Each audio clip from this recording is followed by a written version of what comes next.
mupaka gusa muri no minsi hagize iminsi hariko haraba ushaka guhungabanya ubutunzi bw'igihugu c'u Burundi biciye mu gusohora binyuranye n'amategeko ifumbire cyane cyane rya fumbire ikorwa n'ihinguriro FOMI bigakorwa n'abarundi bamwe bakabikora rero bayisohora bayijana mu bihugu duhana urubibe cyane cyane mu gihugu ca Tanzaniya no mu gihugu ca Congo.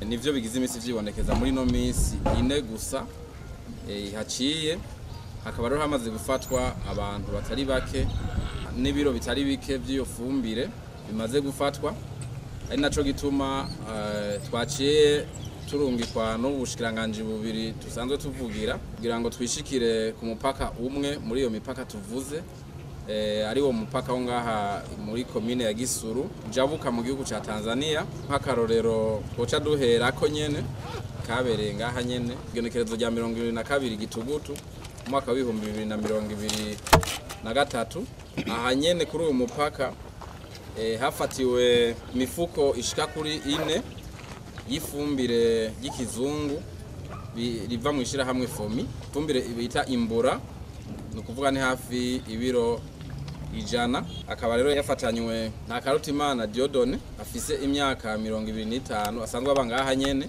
akaba yari ayijabukanye iyo fumbire kwikinga. Yafatiwe rero aha hafi bita Nyarumanga muri zone nyene y'ikomine ya Gisuru kuruzi Karazi, kuvuga kuva ku itariki 19 z'uku kwezi kwa Gitugutu gushika ku itariki 22 z'ukwezi kwa Gitugutu umwaka wa 2023.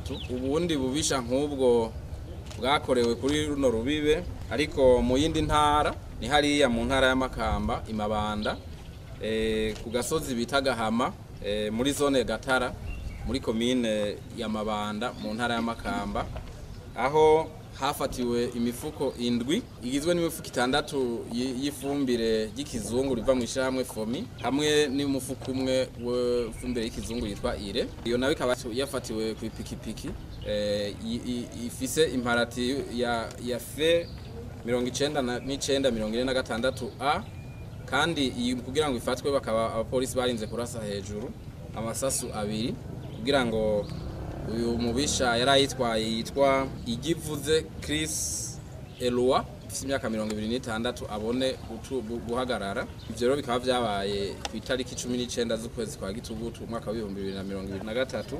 Ubugira gatatu ivyabaye igendekerezo rya 22 Gitugutu uyu mwaka, aho hafashwe imifuko ishika kuri 26 fumbire ya FOMI ikaba yari itwawe ku ipikipiki 2 imwe yose itwaye imifuko 13. Harafashwe kandi abari bayitwaye barafatanywe kandi n'amafaranga y'amarundi ashika ku bihumbi 700 hamwe ni telefone zishika kuri 5. Ifumbire yafashwe yafatanywe abantu babiri nkuko twabivuze, uwitwa Sindayihebura Juma afise imyaka 23 n'uwitwa Nduwimana Isaac afise imyaka 24. Bose hamwe abafashwe ngaha bakaba ari abantu bashika kuri 4. Bikaba vyabereye ku mutumba Gishambusha muri komine ya Gashoho ni mu ntara ya Muyinga. Muca mwumva yuko iyi fumbire yariko yerekeza Kobero kugira ngo nayo nyene ijabukire mu gihugu kibanyi ca Tanzaniya. Aha kandi twomenyesha yuko iyi fumbire yari imbere yagurishijwe n'umugoronome wa zone Bugina yo muri Kiremba.